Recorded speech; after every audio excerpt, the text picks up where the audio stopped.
So this is not all the books, but welcome to my 25 books to read in 2025. These are just a few of my recommendations. So basically, I thought I'd split it up into 3 categories of books to read in 2025. So the first category is books that I've read that I think you should read. The second category is going to be books that I have to read and want to read. And then I am going to do like books which are being released this year, which I like the look of, or like I think are going to be like big books, so to keep your eyes out for, because obviously I want to try and cover like different genres, not just my personal favorites, which are usually going to be romance and kids books basically. So that is my kind of genre style that I like to read. But this year I really want to branch out and switch it up.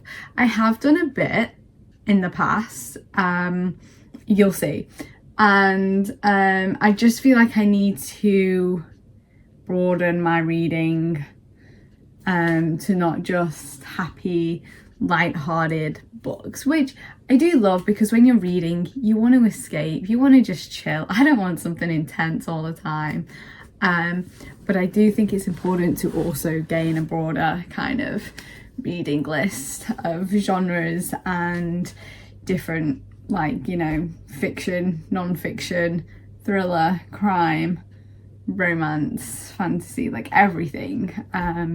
And who knows, you might surprise yourself if you read something which you wouldn't normally go for. So to start with, on my recommendations from books that I have read, like I said, I mainly read romance and kids books, so don't judge the kids books, okay? Kids books are so underrated because people just assume that they're on like really either like pathetic topics, or they're just like not stimulating enough or something like that, and I just don't think you could be further from the truth. Like, kids books usually are the most like imaginative, and so it's like, yeah, it's not real life, but like it's still real characters. It still will contain kind of issues and scenarios that, like, you know, we have in our everyday life. It's just, it might be set in a fantasy world, or it might be like a little bit unrealistic because there's a bit of magic involved or something. But like, look at the Harry Potter books. They're a perfect example. They're kids books, but they're intergenerational. Like, everyone will read them. So do not like look down on kids books, or just like not even consider them, because there are some like incredible kids books out there. So my first recommendation is Rooftopers by Catherine Rundell. This is permanently locked in at the, like, my favorite book ever to ever exist. It's just the most kind of lyrical, magical, enchanting writing like I've ever read. And I read this when I was in year 7, so this was about 8 years ago. But like, this is the book that I believe turned me into a reader. Like, I didn't really read much, and then in like year 7 they made us like read before every English lesson, and this was the first book I read, and I was like gobsmacked. And this is basically about a girl who is orphaned, and she wants to find her mother, who she has been told was killed in a shipwreck, but she believes she's still alive. And so she goes like hunts around Paris with this cello case, which is her clue to finding her mother. And just the way Paris is described, the friendship she makes on the way, like, the writing by Catherine Rundell is just like so beautifully, like, it's just stunning. So I really recommend it, and do not underestimate it because it's a kids book, because there's some very wise words in here. Sticking with the kids and Paris theme is The Invention of Hugo Cabret. Now, this book, I was shocked when I like found out that it was actually only published in 2007, I think it was, because it's one of them books where you would just believe it's a classic, and it's an old classic, and it's been around forever.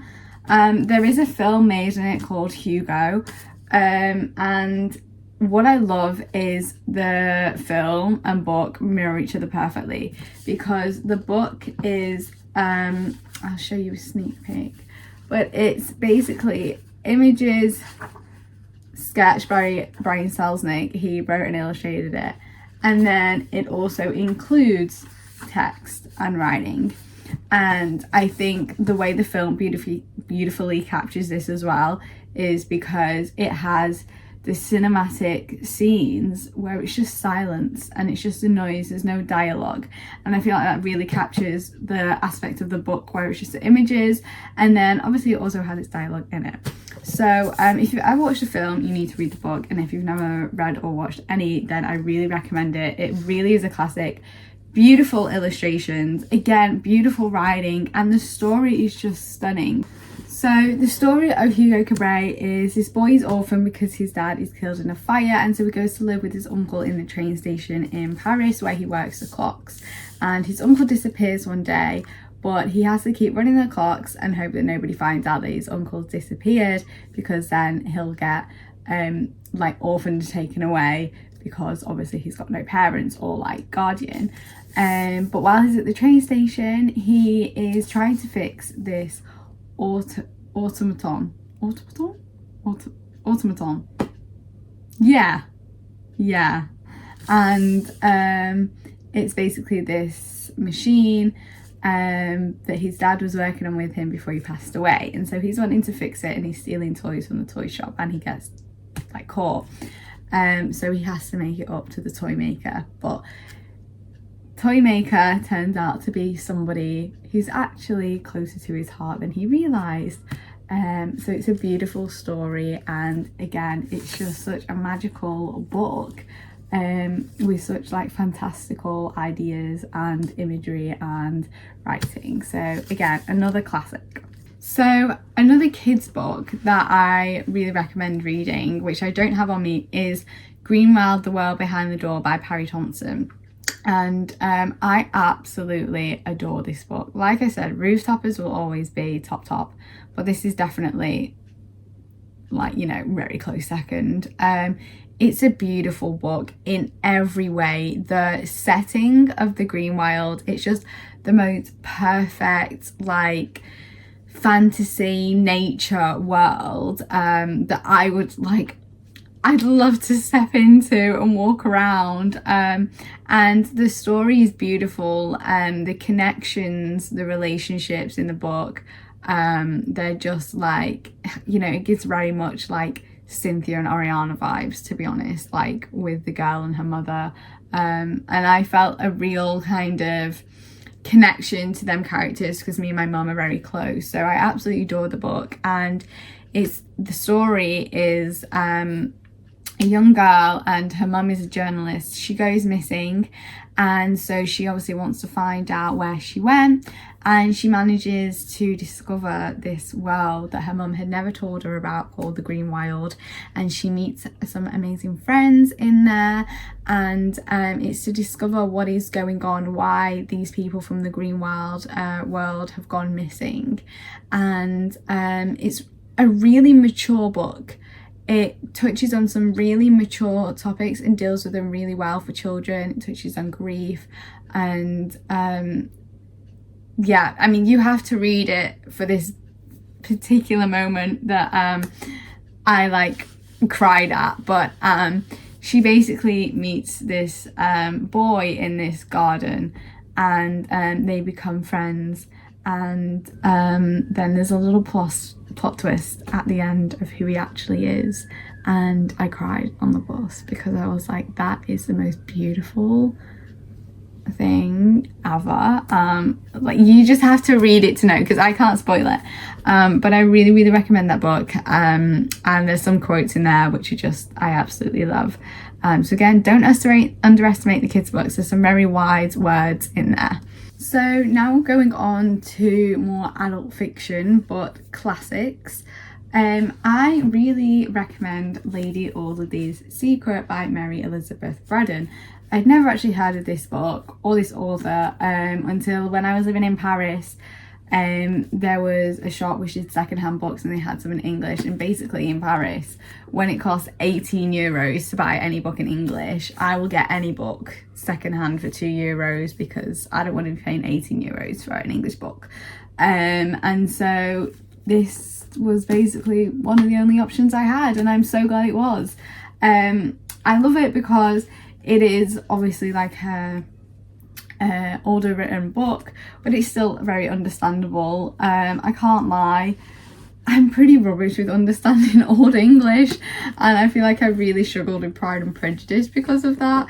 I just feel like it really does limit you in kind of like feeling the emotions you should feel as a reader at the time, because you're kind of a bit like, I don't actually really know what you've just said, or like the impact of the words that they would say, you know, don't hit us because we don't understand it, or like things which we should maybe react to as a reader. Back then you would have, but we wouldn't now because that's not, you know, our standard anymore. And so like actions that they were doing where readers would have been like, oh, that's awful, now we're like, no, that's pretty okay. So I do think it's hard sometimes to kind of connect with older books, but this one I found was an easy read still. So the story of Lady Audley's Secret, it's hard to explain because there's kind of a two narration situation going on. But this lady Lucy marries the, you know, like man of the house of the Audley estate, and it talks about their relationship and basically their life. And then the other narration is from this man George, who left to go to Australia. He left his child and his wife to go to Australia to make money in the mines. He eventually made the money, comes back and finds that his wife has died and is in grief. And so he is kind of on a journey about like finding out about that. And then basically towards the end of the book is what you are discovering throughout, and what you kind of assume yourself is you find how their stories connect. And so it's a really, really good book, I think, for its time as well. Yeah, so I really recommend it for a classic. Yeah, another modern day classic. If I was to say read one book from all the books I'm going to speak about today, it is In Cold Blood by Truman Capote. My parents and my friends are so sick of me going on about this book, but like I cannot explain to you how phenomenal Truman Capote's work is here.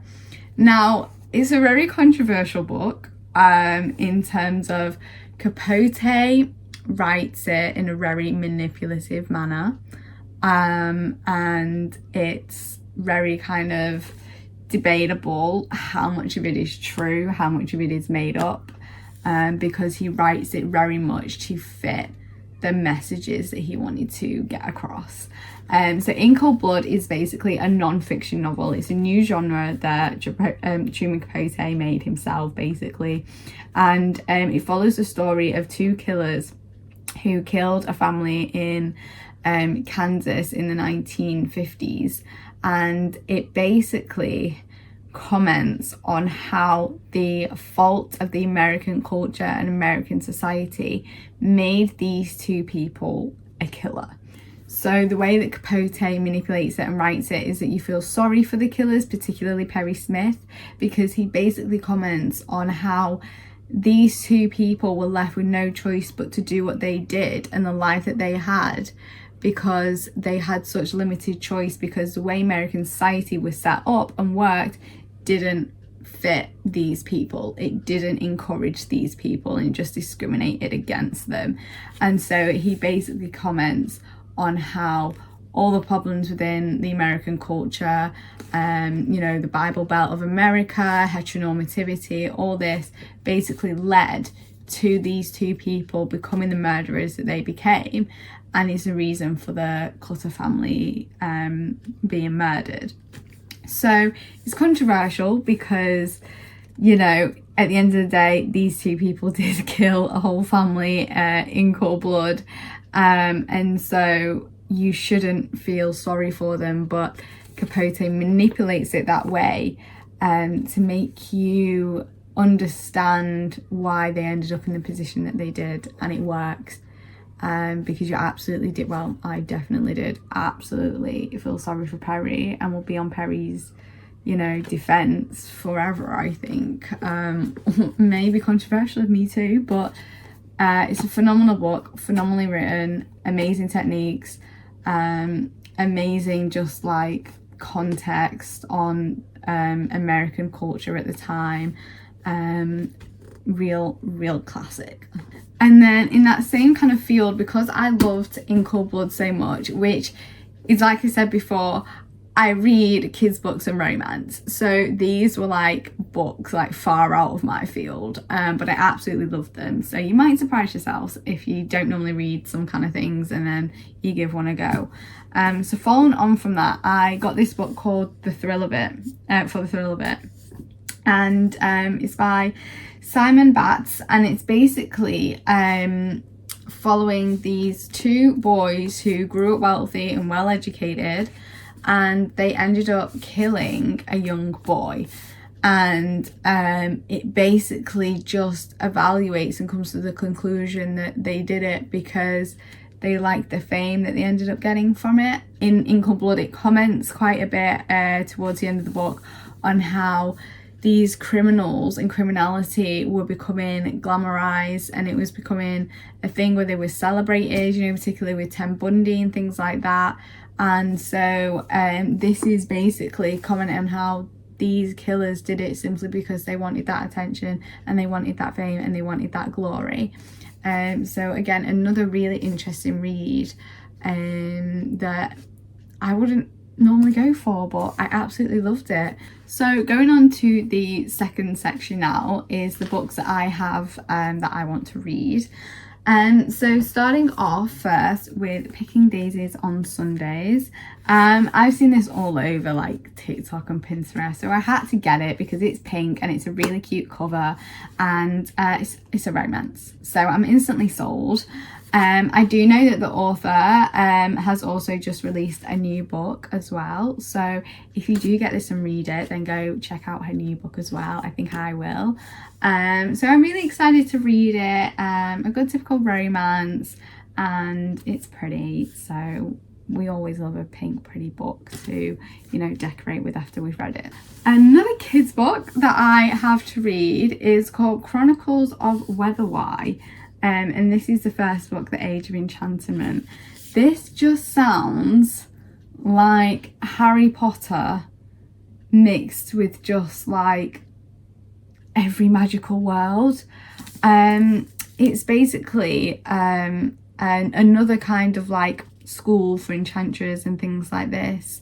And then basically they go and explore and get involved in some society, and there's just monsters and everything, and it basically just combines every fantasy world there is. So I'm excited to read this one, and I do think it's going to be a series, so it just means that I've got another probably like 3 books ready to read after this. So I'm really excited for it, and it looks really cozy. It's a really cute book cover, so yeah. So the next book that I have to read is Feybound, and this is not my usual reading style. It's very fantasy and mystical, and a lot of kind of like, I think like a bit of like war kind of situation, which is not what I usually read. But I saw the book cover and I was like, that's really pretty. So it was quite a popular book, and my mum picked it up for me for Christmas. So I'm excited to give it a read because it might not be what I usually go for, but I do think I'll love it. So I'm excited to try and delve into a different genre and give it a go. Yeah, and the book cover is absolutely stunning. I mean, look at the colours and the moon and everything. So I'm really excited to switch it up a bit with this. I mean, is it switching it up a lot? Probably not, but So the more classic ones which I want to be reading this year, which I have, is Mansfield Park by Jane Austen. So as I mentioned before, I did read Pride and Prejudice, but I didn't like it. I couldn't really get into it or connect or anything. I do love the story and I love the film, but the book, it put me in a reading rut, to be honest, for a long time. But I did read Sanditon and Northanger Abbey by Jane Austen, and I absolutely loved Northanger Abbey. Like, one of my favourite classics ever. I loved like the gothic literature of it. A great book. And so I was like, I want to give more Jane Austen a go, because I clearly do like her writing. Maybe it was just Pride and Prejudice. So I'm giving Mansfield Park a read, and I'm loving it so far. I'm understanding it, so that's a win already. And yeah, so I'm gonna give it a go. It's quite a big book, but I just want to read more classics, get some classics in there. And I do feel like I just love a bit of like old Regency kind of time. I'm a sucker for it. I'm a Bridgerton girl at heart. I just love that time period, and so I assume I'm gonna love it. And the other classic which I'm wanting to read is Great Expectations by Charles Dickens, because I'm a massive Charles Dickens fan. Like, I say that, I'm like, I love Charles Dickens, I love that stuff. I've only actually read A Christmas Carol and Oliver Twist, so I feel like I actually need to read more of his works to be able to make that statement. But I do love Charles Dickens' writing, I do love his era, and so I just need to basically read his whole discography. And why not go with Great Expectations? It's another one of his like most well-known books, and my dad has just read it, so hopefully once I've read it we can have a little discussion and see what we think of it. And then I have a little list of ones that I want to read, so kind of like my TBR. So I don't have these at the minute, but these ones that I want to get. I want to try and get as many from the library if possible. This is your sign to go to a library, guys, because buying books new all the time can get expensive, and your library most likely has them, and if not, you can reserve it for like 85p. So do try and go to the library and support them, because you know, they need the users at the end of the day to be able to justify being open. So it's really important you go to your library. So the books I'm looking to read is the one, the classic non-fiction, 101 Essays to Read to Change Your Life. That one, I think that's the name. I want to get into reading more non-fiction. I do like reading some non-fiction. I'm just very particular about the non-fiction I like to read. You know, I don't want to read non-fiction about like, I don't know, finance and AI and all that. I don't know, no. But like things on like wellness, habits, manifestation, I love all that. That's the non-fiction I'm on about. And like lifestyle, you know, love a good memoir, love anything about gardening. But yeah, so 101 Essays that will change the way you think. Is it that one? Maybe. So yeah, I really want to read that. Another one is Why You Should Read Children's Books by Catherine Rundell. So the author who wrote Rooftoppers, she writes a book basically explaining why you should read kids' books. And as I've already lectured to you, there is a really good reason. And so I really want to read it because I fully support that idea. And obviously I love her writing, so I'm sure it'll be a win-win, really. 2 in 1 there. And then the third one, I need to read A Court of Thorn and Roses. I need to read it and the whole series. Everyone loves it. I've not heard a bad word about it, so I guess I'm gonna love it. And it's really good to stay on trend with what is popular. And yeah, so I really need to purchase some books because I don't think my library has them or anywhere near. So I might get them on Vinted. And then 2 others are Down and Out in Paris and London. And this is just like a book I want to read because honestly I think I'd relate to it with my like au pair year in Paris. This is about like a poor waiter, and I'm like, yeah, I feel like I'd relate to that. So that's why I want to read it, because I think it would just be quite comical to read. And then the last one is Jonathan Strange and Mr. Norrell. I saw this in my library, so I'll definitely get it. It's just a good old gothic book at the end of the day, and I do love gothic literature, which again, you wouldn't think, but I do love a bit of cozy gothic literature. So maybe that comes at like September or October time, when it's a bit spookier and you get a bit more cozier with your reading. Okay, so now I'm going to go on to the books which are due to be released this year, which I think look interesting and that I like to read. So starting off with some non-fiction, because I said I wanted to get into more non-fiction. So there's a book being released called The Dose Effect, written by TJ Powers, which is being released on January the 16th. And this book is basically just to do with your mindset and habits, and kind of just, yeah, changing your mindset to kind of be better and think better. So a bit of a cliche one, but I think just, I don't know, it's just a really useful non-fiction, I think, one to read. It's not just wishy-washy, you know, it's more science-based and everything. Another non-fiction one is called Hope Dies Last by Alan Wiseman, which is being released on the 24th of April this year. And I think this book is really prevalent at the minute, because it's basically all to do with just with our current situation in the world and everything that the world is like, and how kind of the human nature is to be hopeful and optimistic despite the state of the planet. So I think that one's, yeah, very prevalent and be an interesting one to read. And then there's also The Garden by Nick Newman, which is being released on the 30th of January. And this is not a non-fiction, but I think it's quite like a psychological book.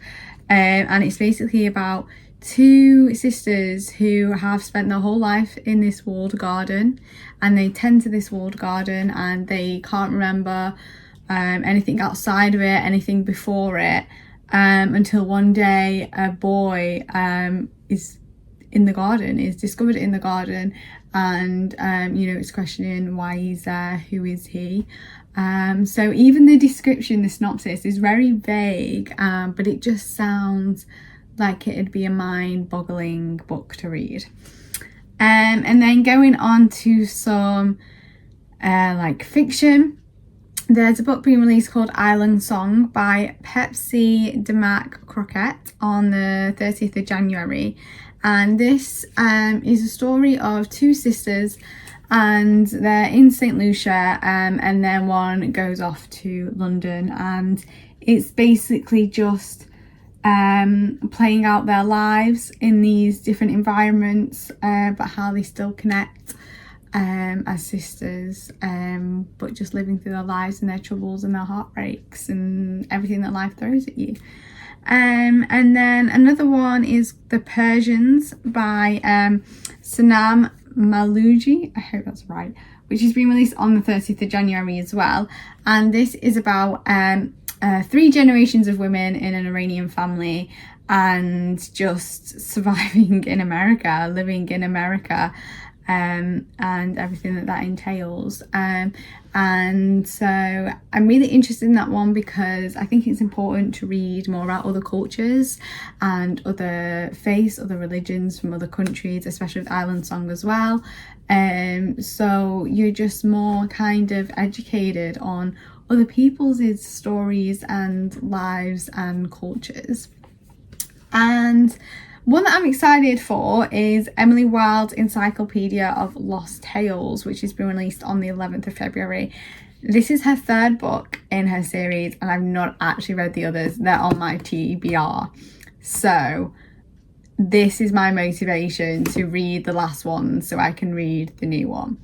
But if you've never heard of her books before, they're very whimsical and on like fairies and folklore and things like that. Another interesting one that I want to read, again a bit of a mystical, just vague one, is a book called Water Moon by Samantha Soto Yambao. which is released on the 14th of January, so pretty soon. And in fact, it's probably released now by the time you're watching this. And this is a really interesting concept. It's a pawn shop where you can sell your regrets. And then one day this charming like physicist enters the store, and they go on this magical journey which is filled with lots of mystical, enchanting, ethereal kind of things. So it sounds very dreamy and hazy. Another one is Good Girl by Aria Arber, which is being released on the 14th of January as well. And this book is about like a young artist girl in Berlin, and again goes through just her life of like going through bad romances and nightclubs and just life basically as a young, probably struggling artist. So I love stuff like that. Anything that's like a creative character, we love. Once again, it's me editing and have realised I missed out a book. That is typical of me, to be honest, at this stage. So I will take you through it now. So the other book is I Remember Paris by Lucy Diamond. And this is one that my parents picked up for me for Christmas. And basically me and my mum saw it in the works. And we just laughed because, I mean, anything to do with Paris now, everyone just points and laughs at me. So she got it, and it'll be quite, I think, a funny one to read because again it's just relevant, isn't it? It's just relevant. But I do love reading stories about Paris, as you can clearly tell from my recommendations, which are mostly set in Paris. So yeah, that's my kind of books that I'm looking forward to being released this year. And there's tons more as well. Do be sure to check out what's being released. Look on like publishers' websites, podcasts. Penguin Random House got a few good ones coming out too. So yeah, that is my 25 books which I think you should read in 2025, or that I'm at least looking forward to reading as well in 2025. So I hope you have been inspired by one. You might pick one up, you might choose to read one, and I hope you enjoy it. But good luck with your 2025 reading goals, whatever they may be, and happy reading, everyone.